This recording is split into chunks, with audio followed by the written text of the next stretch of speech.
So this is something I was tagged in while I was rafting the Grand Canyon. So this happened in the week that I was gone, and I've read it, and I have attempted to come to some sort of conclusion about it. And I think it boils down to one thing at the end of the day. You see, this is a statement. This right here is a statement from GmbH, which is essentially the people with ownership control of a team called Dunfermline. I believe it's Dunfermline in Scotland, a team that I used to call Dunfermline because that's exactly how it's spelled, but apparently that's just not how it's said. So I want to get ahead of that riot that was ensuing. Right, but this is a Scottish club that can participate in the top flight of Scotland and not look out of place brand name wise, but it has had a bit of a volatile few years, right? In Scotland, as a league system in general, has had a volatile few years, and a volatile month on this channel with me making multiple videos about Inverness. And I'm probably going to make a full Zealandism about it later, but Inverness is actually kind of turned around. Mr. Fidgetal is not buying the club anymore, it seems, and some local investors coming in that's going to erase the debt and try and turn the club around. So that's great news. But I got flagged this GmbH statement because apparently the owners of Dunfermline are looking to sell the club. And normally this sort of statement is very brief. It's just some sort of PR release that just goes, we've enjoyed our time running the club. We are looking to sell our stake in the club, and that's it. This is not brief.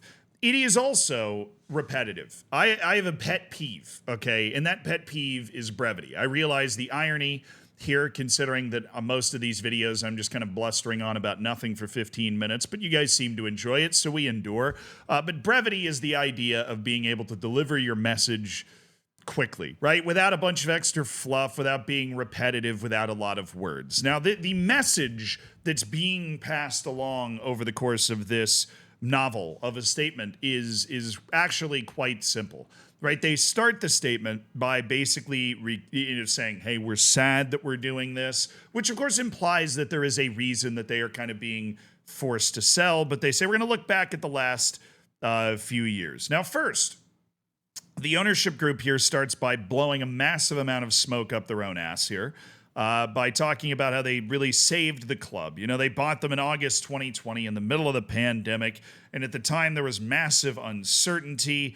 Many considered us foolish at the time for doing so, which I think is like a funny statement to make when you're also in the process of saying that you are going to sell your shares in the club, which kind of means that the many is right in that case, right? Like, you're kind of trying to dump on the many by saying many consider us foolish at the time, but I mean, you're obviously selling under duress, so it's not like this has gone particularly well for you so far.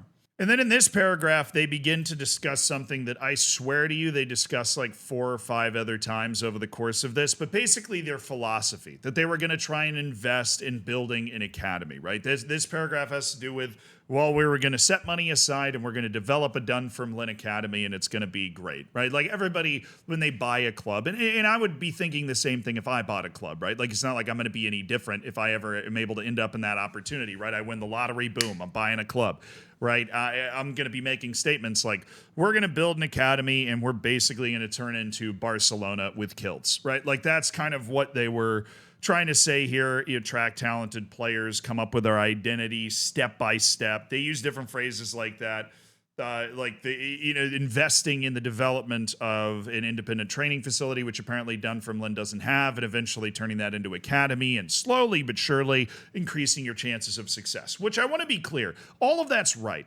Like the idea that you're going to be able to be Barcelona in a kilt. They obviously don't say that, but the idea that you are going to be able to sustain longer term success by investing your resources in developing the coaching and the academy and all that, that's right.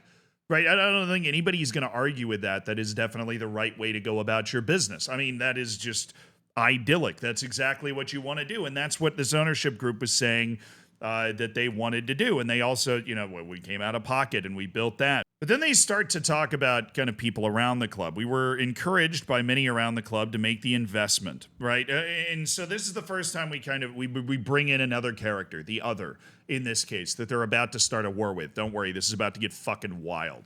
It's going to get mildly fucking wild. Not crazy, mildly wild. Okay. But they were encouraged to make the investment. So they're almost divesting themselves, to use like a nice thesaurus word, of full responsibility for this kind of investment, right? They're saying, well, look, you guys asked for this, right? I mean, I'm not the only one that wanted chocolate cake. You guys also wanted chocolate cake. Like that sort of mentality.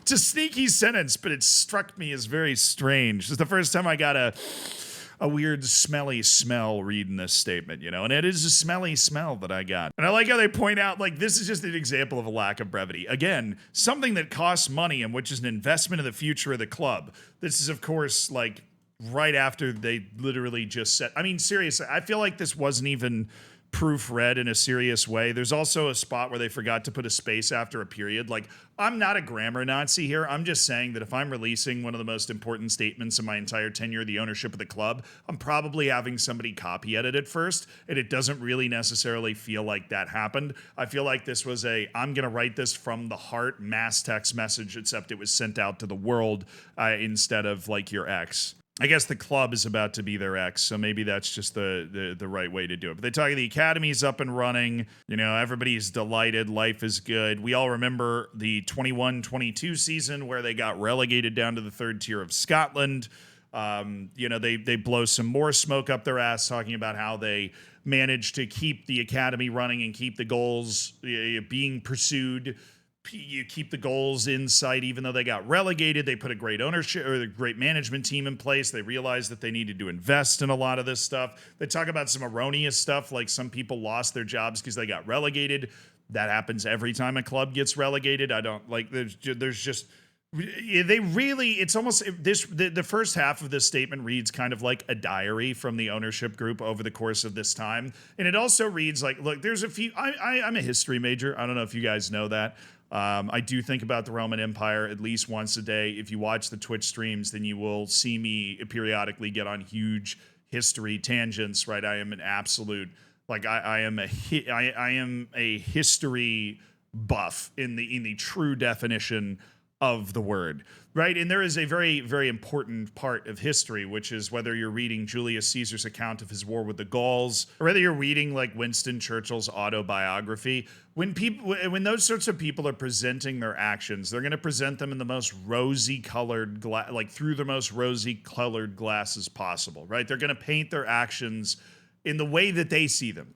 They're going to attempt to justify all of their decisions, right? I mean, Julius Caesar would be writing about, 150,000 Gauls were trying to cross a river, but they kind of got in our way, so we killed them all for the safety of Rome. And then you're just like, well, I mean, the historians estimate over 1 million people died in his war against Gaul, and, a lot of them weren't necessarily combatants in the traditional sense, but you go off, King, right? Or if you ever read like Winston Churchill stuff, his ability to justify anything that he happened to do over the course of his entire life. But that's fair. Like, that's human nature. But if we read between the lines here of this statement, they did oversee the club getting relegated, and then they were able to try to get the club promoted again. But that's obviously, like, if we're just looking at a rough timeline of what happened without all of their equivocations, right?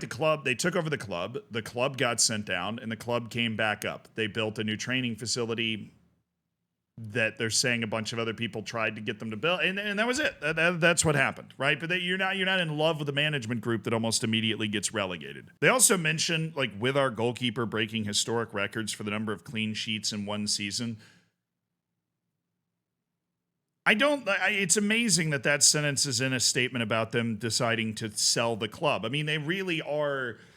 This was written, I would assume, by somebody who loves to hear themselves talk. Like, there's no other conclusion you can draw from this. They start to sound a little bit like Manchester United in the next paragraph. I got to read this sentence verbatim. The following season was an achievement in itself that we consolidated our position in the championship despite probably the most injuries sustained at a club in one season in living memory. fucking hyperbole of the year award. I mean, the most injuries sustained at the club in one season in living memory. We're dusting off the phrase in living memory to describe an injury crisis that happened at the club, and maybe to justify the fact that the club didn't necessarily perform the way that a lot of people would have expected it to once it got back into the championship.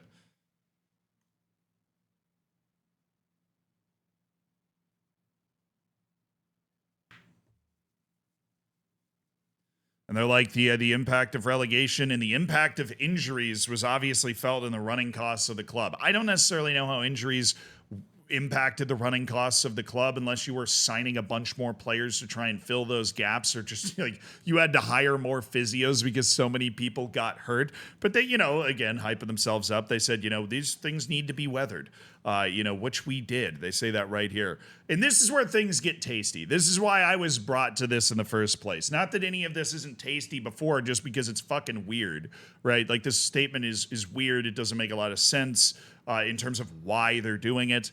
But now we get into the, this is just spicy. This is spicy little tamale. Nevertheless, we felt for a while now, probably since the middle of last season, that long-term planning and putting in place the building blocks for future success, the callbacks to things that they've already mentioned multiple times, is not what many are looking for.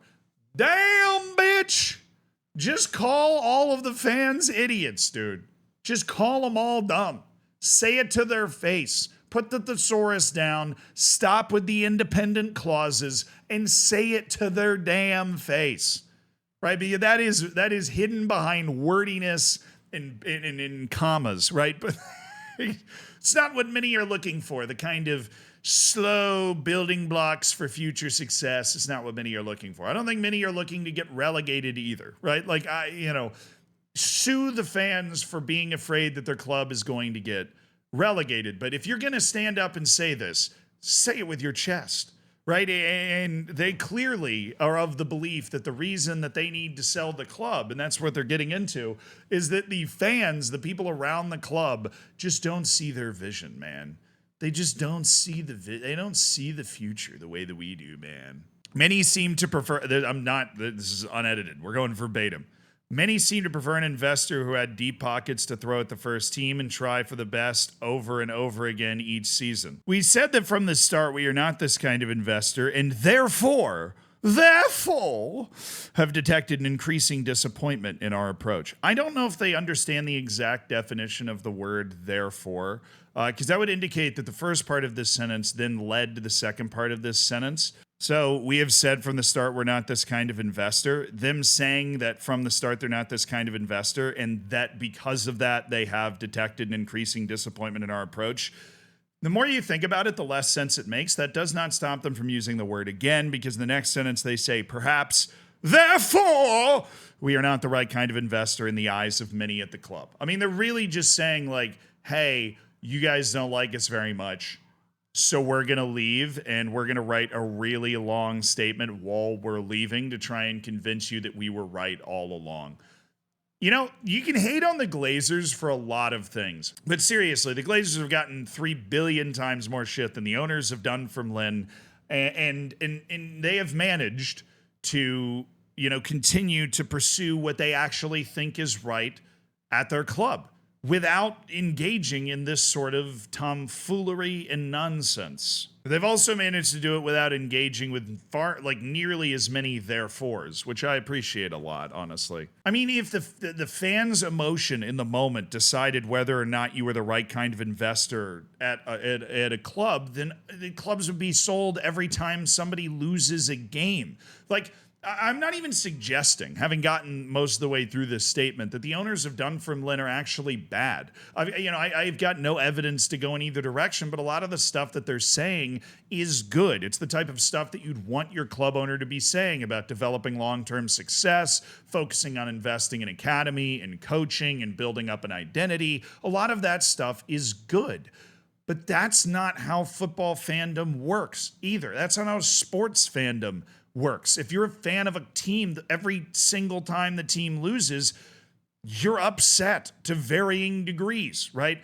But you are upset, and who do you take it out on? The players, the coach, the owners. Now, you shouldn't take it out on them like in terms of verbal abuse or violently, right? But there are plenty of people that do. They shouldn't, but they do.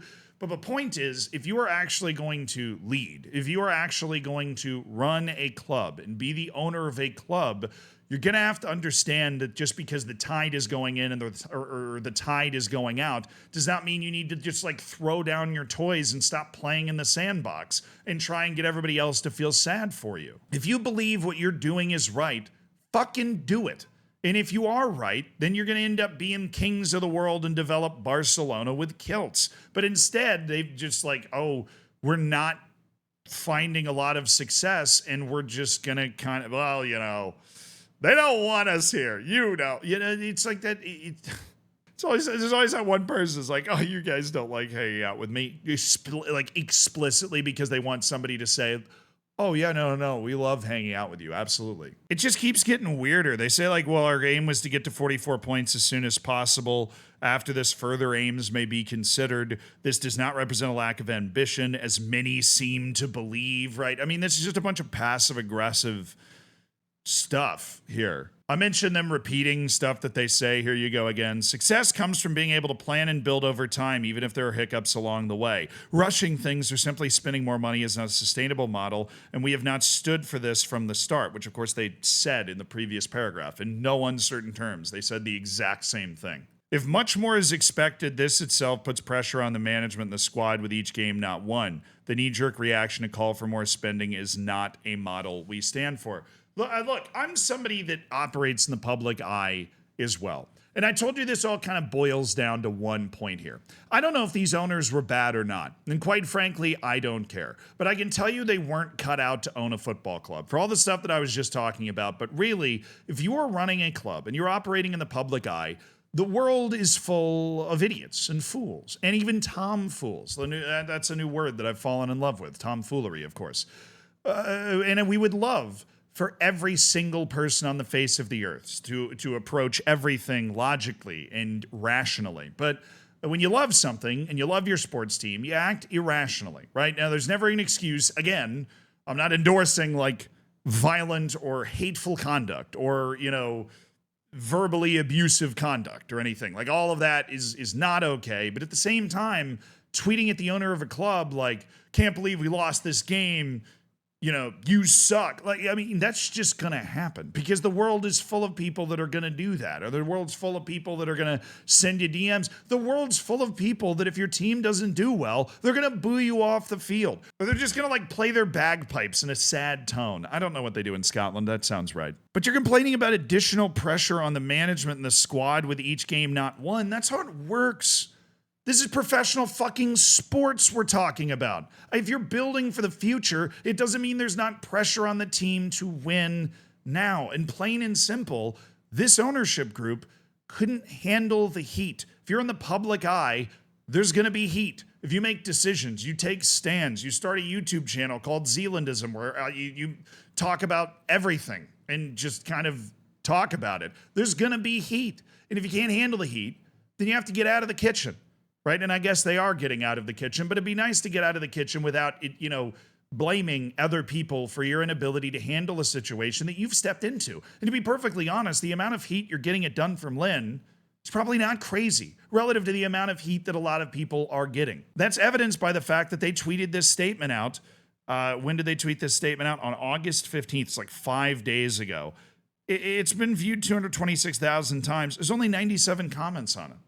Right? I mean, we're not talking about an incredible number of people that are piling on and getting really predatory and aggressive going after them on social media or something. 97 comments. Not even all of those comments bad. So a few of them being like, no, we appreciated what you did or whatever. We wish you wouldn't leave. Right? I mean, this is not some sort of unbelievable, unsustainable, insane situation they found themselves in, and yet they are acting like it is. The level of current frustration is creating an environment in which longer-term planning is not possible, and is also not keeping the ethos of living true sportsmanship. I mean, I think sportsmanship also includes not shitting on other people, and maybe perhaps at one time acknowledging their frustrations, which you don't do. In this entire statement, there is no acknowledgement of like, I wish we'd done better this season. That they never say that. That's not in the statement at all. We believe relegation has taught us that sacking a manager and adding expensive players is not always the solution. Stability and trust and gradual strengthening are the key to success factors. Yes, we know. All of that stuff is good, but you keep talking about these impatient voices could be heard last season calling for the sacking of the manager. It's going to happen after every game that you lose. We are not so naive as to not realize that football is emotional. That is why we love it so much. But the speed with which last year's heroes became this year's discards, then they had an extra space before the next comment. I mean, seriously, it feels like nobody read this. And they also, I mean, this is like prose, dude. This is allegedly a PR statement that we're selling the club, and we've dropped into last year's heroes become this year's discards. There's a time and a place to drop a bar like that, and now is not the time. You just come off sounding weird. Last year's cleverness becomes this year's inability. Come on. It's just the most blowhardy way to put that I've ever heard. Makes our strategy of longer-term planning and building nearly impossible. It doesn't. You own the fucking club. Right? If you've got a plan, do it. Damn the hater. They don't own the club. Man, I can't believe I'm giving a pep talk to a club owner, but this is like sad to read. And then they talk about the logistics of they're going to sell the stuff, but the real piece de resistance is the final paragraph. To finish, let us reiterate again that we have made many new friends here in Dunfermline. Now, they never said that before. So again, just flagrantly using words that they don't know the definition to. To reiterate, they never mentioned, you know, the friends we made along the way. They immediately drop into recounting the last couple of years and shitting on the fans eventually. So to finish, let us reiterate for the first time that we made many new friends in Dunfermline and welcomed us and appreciated the effort that we made, and we sincerely hope these friends to continue these friendships. It's a good sentiment. I'm just saying they never said it before. I'm really just, am I a natural grammar Nazi? I feel like I might actually be. They said there are absolutely no sour grapes. Bullshit. This whole freaking statement is sour grapes. What are you even talking? What? You can't write that, all of that, and being like, oh, other people are creating an untenable environment, and that's why we have to leave. And oh, by the way, fuck you guys for being negative. But, you know, no sour grapes, no hard feelings, bro. It's get on out of here. Perhaps it is just the realization that the realities of Scottish football are as they are, and that we may not be the right investment group for the club. Brother, good luck. And let me know when you find a league and a club that is okay losing matches. You know. Yeah, I mean, I guess that's the sentence. Like, I get what they're trying to say, like, oh, you know, this situation in Scottish football, it's untenable for us, and we're just not a right fit for the club. But they do it in a very passive-aggressive way that, I mean, there's no way for you to read this statement and not come away with the understanding that they're shitting on the fans and saying that they don't understand the brilliant vision that these guys have. And I think most importantly, this makes me miss the small, oversimplistic club statements that are normally released, right? Those really small, almost seemingly unnecessary club statements, bring those back. Because if this is the alternative, I want the small ones. What is this, dude?